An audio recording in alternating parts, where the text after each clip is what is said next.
Vamos a iniciar el diálogo esta mañana junto a Connie Stipicic con nuestro primer invitado. Vamos a conversar con el presidente de la SOFOFA, Bernardo Larraín, quien ya está con nosotros. ¿Cómo estás, Bernardo? Buenos días. Buenos días, Juan Manuel. ¿Qué tal, Bernardo? Muy buenos días. Bernardo, Hola, Juan Manuel lo decía, días. ¿verdad? La principal preocupación, o la segunda gran preocupación, primero está la sanitaria, ¿verdad? También es la economía, ha ido agarrando fuerza y se ha instalado también algo que en algunos casos pareciera ser una especie como de falso dilema, pero es interesante la visión que tiene usted como presidente de la SOFOFA de esa sensación que está dando vuelta de que se está procurando más proteger la economía que la salud de las personas. Es una cosa que uno ha escuchado mucho últimamente, que se lee con mucha fuerza en redes sociales y que dificulta un poquitito también el debate, la toma de decisiones y el acatamiento de las decisiones a la larga también. ¿Hay ahí un falso dilema? ¿Cuán importante resulta tomar medidas económicas a la par de la sanitaria en un contexto como este? Bueno, yo creo que aquí hay un triple desafío. No hay duda que el primero y más protagónico, ¿no es cierto?, es el sanitario. El segundo, efectivamente, es proteger el empleo, y el tercero es mantener la cadena de suministro de bienes para la población, digamos, y servicios. Por supuesto, cuando uno tiene tres desafíos que pueden eventualmente en alguna dimensión ir en contradicción, es una cosa compleja, y siempre los reduccionistas arguyen, digamos, de que se estaría priorizando uno versus el otro, en circunstancias que el desafío, ¿no es cierto?, es poner como prioridad número uno el sanitario, pero obviamente sin descuidar la protección del empleo y sin descuidar ¿cómo se llama?, la mantención de la cadena de suministro. Pero no hay duda, en el fondo aquí yo leía recién, ¿no es cierto?, en Estados Unidos, en todos los países del mundo, en China, piensen ustedes que China, que siempre cuando hablábamos de que la economía china andaba lenta, hablábamos de un crecimiento de un 5, un 6%, pues bien, los dos primeros meses del año, cuando estuvo el coronavirus en China desplegado en plena magnitud, se estima que la economía china cayó en un 15%. Lo mismo va a ocurrir con la economía de los países occidentales en el segundo trimestre. 10, 12, 15% estiman los distintos analistas. No solamente tenemos ese impacto económico global, sino que obviamente que localmente también lo vamos a tener, porque importamos el global y también porque se está produciendo una restricción muy necesaria para contener, ¿no es cierto?, la pandemia. Entonces, no hay que ser ciego, no hay duda que hay un impacto económico profundo. Hay uno de cada 4 empresas, leo aquí en el Mercurio, ¿no es cierto?, que declaran que están en riesgo de tener que cerrar su negocio. Uh-huh. Esto no es capricho, esto es verdad, digamos. Entonces, me parece a mí que tiene que ser un debate mucho más riguroso, serio y básicamente con la información y con la evidencia que acabo de mencionar. El ataque del coronavirus, Bernardo Larraín, nos llega, ¿verdad?, en un contexto político-social bien particular a Chile. Estábamos en la crisis provocada por el estallido social, iniciando una discusión constitucional con una sensibilidad respecto de los temas sociales muy a flor de piel, en definitiva. Entonces, ese falso dilema se da también en ese contexto, y esa es una variable que es importante no perder nunca. Y hay quienes están alertando también, y aquí quisiéramos preguntar cuál es cómo toman esto como desafío los empresarios, ¿verdad? ¿Cómo hacer para que los más vulnerables o los trabajadores en general, no solamente los más vulnerables, porque acá los que corren riesgo de perder sus fuentes laborales son muchos más que solo los más vulnerables, no sean la carne de cañón de esta crisis provocada por el virus? Bueno, por supuesto que ese es un desafío, y le cuento en el fondo que hay dos dimensiones en las cuales está trabajando el mundo empresarial. Una que es quizás menos notoria, porque básicamente se produce en cada una de las empresas, que no se juntan para hacer una declaración de prensa, ¿no es cierto?, y grandes anuncios, sino que es una realidad, es una gestión permanente, sistemática que está haciendo cada empresa. ¿A qué me refiero? Me refiero a, primero, ¿no es cierto?, dar todas las facilidades de aquellas personas que pueden teletrabajar, que lo hagan. Segundo, reorganizar los turnos con el objeto, ¿no es cierto?, de que manteniendo la continuidad y el empleo se pueda en el fondo trabajar con las medidas de sanidad correspondientes, con distanciamiento social, haciendo distintos horarios de entrada y salida para no congestionar el transporte público, o bien ofreciendo servicios de transporte privado que cumplan con el distanciamiento dentro de esos medios de transporte. Entonces, estamos haciendo mucho las empresas para proteger el empleo y al mismo tiempo resguardar las condiciones de salud, digamos. En fin, estamos también trabajando con los proveedores, digamos. Nosotros ayer hacíamos un llamado de que, por ejemplo, aquellas empresas que sí tienen solvencia y liquidez y espaldas, que van a verse beneficiadas de una medida que dictó el gobierno, que es, por ejemplo, no pagar los pagos, los impuestos mensuales que es del segundo trimestre, bueno, que esa mayor liquidez la traspasen a sus proveedores pymes, anticipando pagos, pagando ojalá, ¿no es cierto?, al contado o bien en 15 días. En fin, todas las empresas que tengan espaldas, que tengan solvencia, tienen que actuar responsablemente y lo están haciendo, y el llamado es a que mantengan esa actitud. Esa es una dimensión, la dimensión que parte por casa, que protege el empleo, que protege la salud de los trabajadores, que básicamente también procura facilitarle la vida a algunos clientes de sectores vulnerables, repactando sus cuentas de servicios básicos, sus deudas. Lo hicieron las empresas energéticas el domingo pasado. En fin, entonces esa es una dimensión. Y la otra dimensión, ¿no es cierto?, es en nuestra condición de integrantes de esta sociedad que tiene una prioridad a la cual tenemos que volcar todos los esfuerzos, que es esta pandemia. Y por eso, ¿no es cierto?, armamos este fondo al amparo de la CPC y de todas sus ramas, incluida la SOFOFA, que ya ha reunido más de 34.000 millones de pesos para ir en ayuda, ¿no es cierto?, para colaborar básicamente con la Autoridad Sanitaria Central en enfrentar esta emergencia sanitaria. Estamos conversando con Bernardo Larraín, el presidente de la SOFOFA, esta mañana. Bernardo, hay una controversia en la que de alguna manera ustedes quedan en medio, ¿no?, que es esta controversia respecto de este dictamen de la Dirección del Trabajo que establece cuáles son los casos en los que no se paga el sueldo. Y ayer la ministra del Trabajo, María José Saldívar, trataba de hacer algunas precisiones al respecto. Me gustaría saber qué posición asumen ustedes respecto de este dictamen de la Dirección del Trabajo, que ayer salió a aclarar que no es algo nuevo, sino que ha sido una doctrina histórica.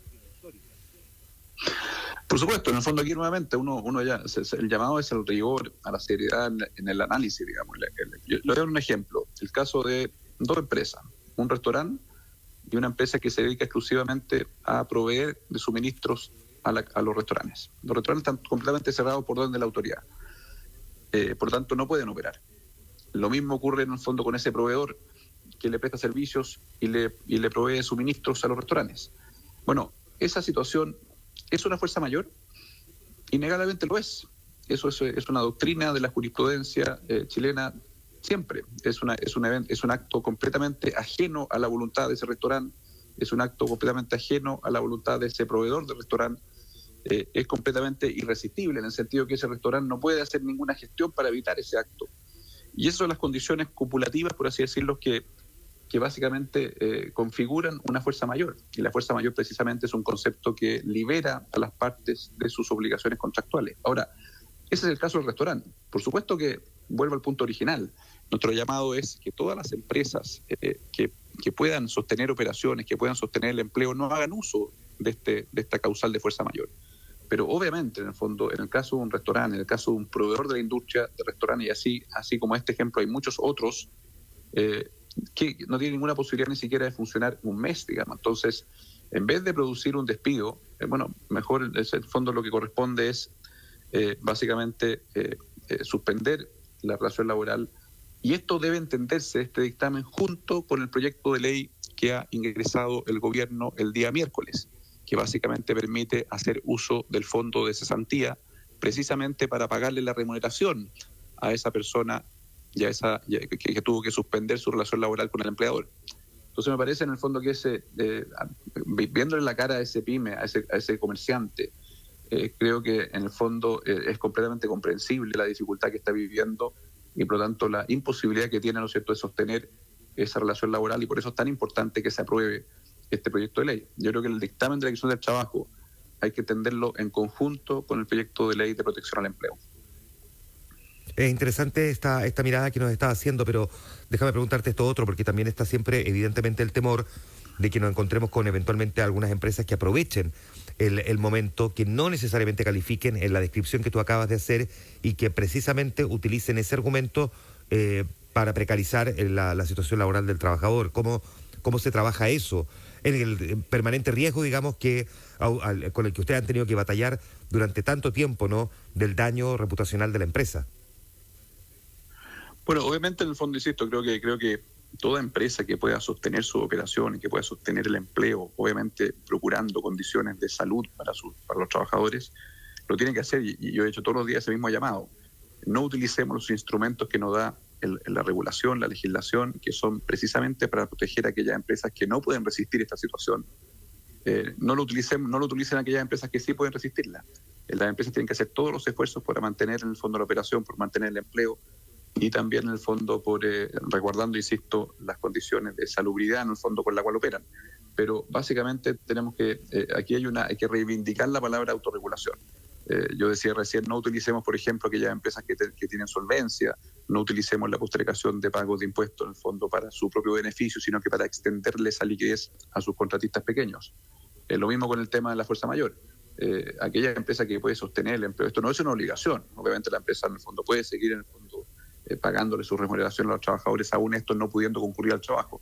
Yo hago un llamado a que todas las empresas que puedan hacerlo lo hagan. Y segundo, hay otro tema que no se menciona. Hay muchas empresas dentro de las cuales están todas las grandes o gran parte de las grandes que, dado que participan en sectores que son fundamentales para los suministros de la población, obviamente tienen la posibilidad de, ¿no es cierto?, obtener salvoconductos. En esos casos no se aplica este dictamen, porque no habría fuerza mayor. O sea, por ejemplo, todas las empresas de energía, todas las empresas de suministro de agua potable, las cadenas de farmacia, las cadenas de supermercado y las industrias que proveen de servicios básicos y productos básicos a estas cadenas de distribución, tienen la posibilidad, ¿no es cierto?, de pedir en el fondo los salvoconductos correspondientes y en ese caso no se aplica la fuerza mayor, se aplica precisamente donde duele, en los restaurantes, en la hotelería, en los servicios, en el comercio y muchas otras industrias que básicamente no pueden operar y no están eximidas de operar. Entonces, creo que está bien, están los resguardos para evitar ese abuso. Y ese abuso se debe evitar de dos formas. Uno, con esos resguardos que acabo de mencionar. Y segundo, con una autorregulación y con un llamado a las empresas que si no requieren ese instrumento, no lo usen. Bernardo Larraín, usted habla de la autorregulación, ¿verdad? ¿Cuál es el margen real para que esa autorregulación funcione? ¿Bajo qué criterios también, verdad? ¿Hay algún tipo de visión de la SOFOFA, de llamado particular a operar bajo determinados criterios cuando se apela a esa autorregulación? Porque la autorregulación también se puede entender que cada uno haga lo que quiera y ojalá de buena fe, digamos, ¿verdad? Pero eso es tremendamente ambiguo y tremendamente etéreo a la larga.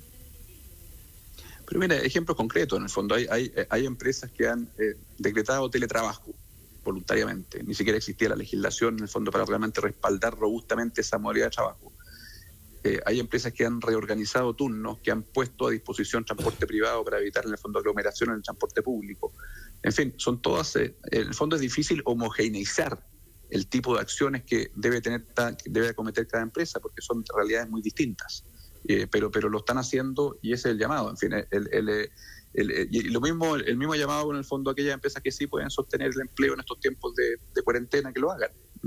Y creo que el compromiso que tienen las empresas y la empatía que deben mostrar hacia aquellas personas o comercios o pequeñas empresas o también grandes empresas que están realmente viviendo por dificultades reales. O sea, creo que esa empatía requiere que todos los instrumentos públicos, todas las regulaciones, todos los instructivos de la Dirección del Trabajo sean utilizados por quienes realmente lo requieren, porque finalmente los recursos públicos para, por ejemplo, el fondo de cesantía tiene un tamaño limitado. El Estado le va a poner $2.000 millones adicionales.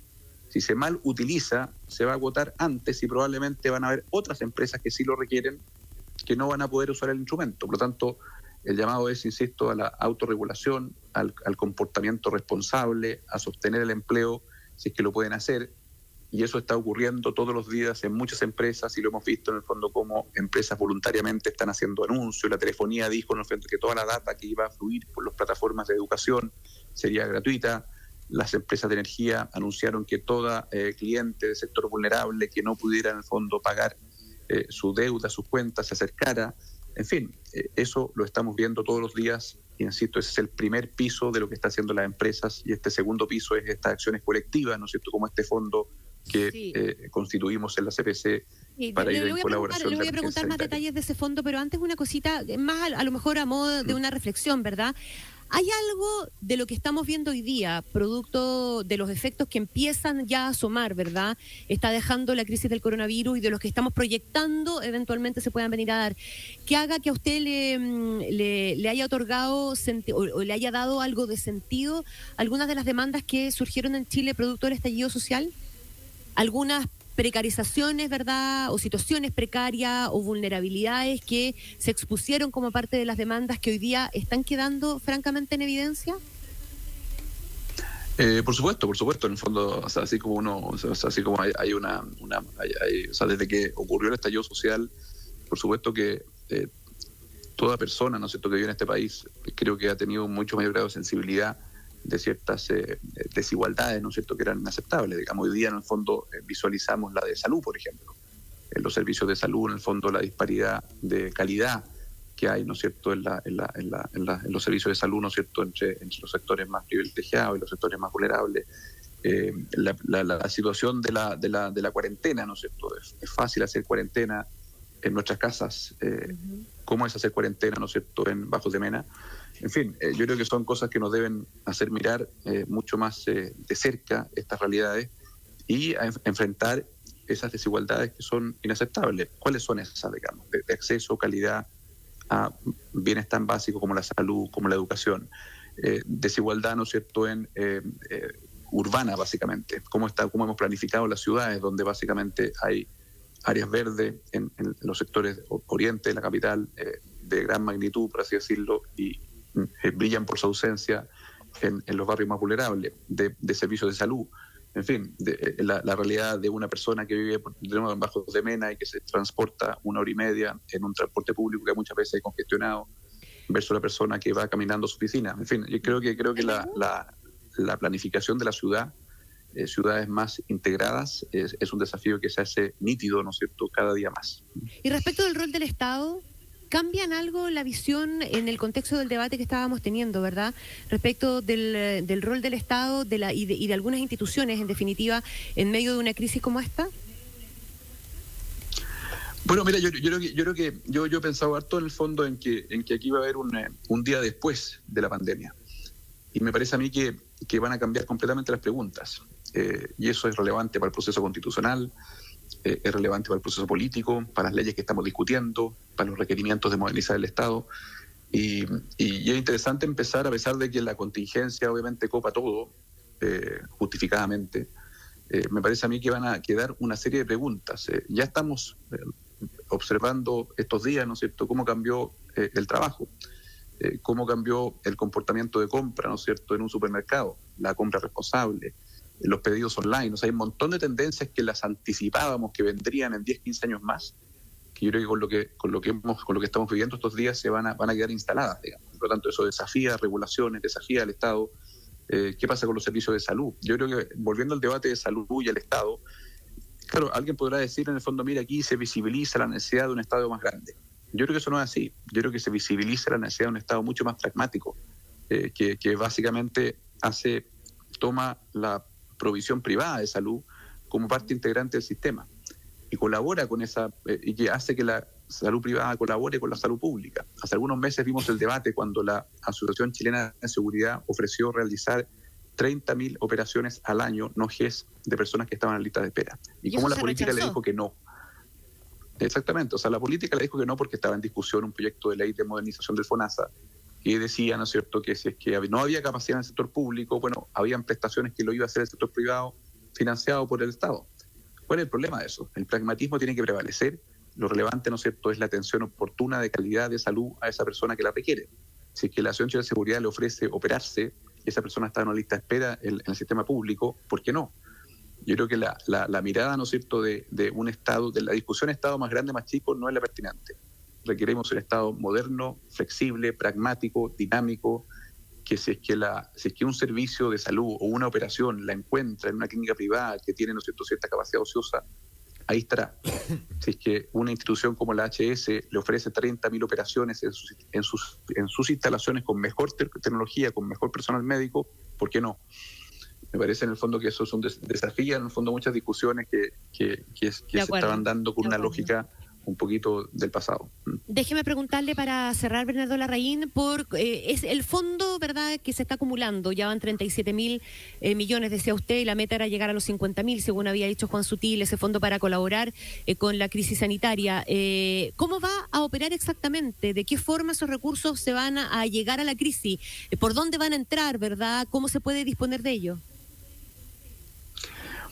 Bueno, primero decir que esto no es solamente recursos. Básicamente lo que se puso a disposición son efectivamente este fondo relevante que partió en 34.000, que ya va en 37.000 y que la meta es llegar a 50.000 millones de pesos. También, ¿no es cierto?, ponemos a disposición capacidades de gestión, de articulación, infraestructura, las redes de las mutuales de seguridad, de las instituciones médicas privadas, en fin. Todo eso combinado, ¿no es cierto?, es lo que genera un valor adicional, no es solamente los recursos, eso es un primer punto. ¿Cómo operar? Digamos, bueno, constituimos un comité ejecutivo en la CPC que está integrado por Juan Sutil, por mi persona y por Patricio Donoso de la Cámara Chilena de la Construcción y con Fernando Alvear en el fondo que hace como ejecutivo de la gobernanza. Van a haber cosas que van a ir directamente desde, ¿no es cierto?, los aportantes a el destino final. Por ejemplo, ¿qué cosas vamos a hacer? Ayer se anunció, ¿no es cierto?, que íbamos a colaborar con 1 millón de estos test rápidos, que son muy necesarios en la segunda etapa de la estrategia para enfrentar la pandemia. Ayer tuvimos reunión con el ministro de Salud y nos dijo, mire, sí, efectivamente, en este momento, cuando ya se empieza a aumentar el número de contagiados, es importante los test rápidos. Son menos precisos, pero en el fondo es importante que más personas se testeen. Por ejemplo, pero hay coordinación con la autoridad. En el fondo Bernardo, estamos aportando lo que la autoridad dice que se necesita. Eso es importante. Bueno, por supuesto, nosotros estamos 100% coordinados y bajo las prioridades que define la Autoridad Sanitaria Central. Y eso es importante que ojalá todos los actores, los alcaldes, los actores de la sociedad civil, ojalá también tengamos esa actitud de básicamente respetar las prioridades, seguir los lineamientos que toma la Autoridad Sanitaria Central, con el apoyo de un comité de expertos, con el apoyo de la OMS, con el apoyo del Ministerio de Ciencia, que está conectado con instituciones internacionales, ¿no es cierto?, que tienen conocimiento científico. Claramente nosotros no queremos ser un llanero sanitario y queremos actuar aportando a iniciativas que están definidas por el Ministerio de Salud con el apoyo del Comité de Expertos. Otra iniciativa posible. Muy bien, pues Bernardo Larraín, presidente de la SOFOFA, conversando esta mañana con nosotros también en Todo el Día. Muchísimas gracias, Bernardo. Que esté muy bien y a cuidarse. Ya, muy bien, gracias, que estén bien. Se nos montó un poco la conversación. Gracias, Bernardo Larraín. 8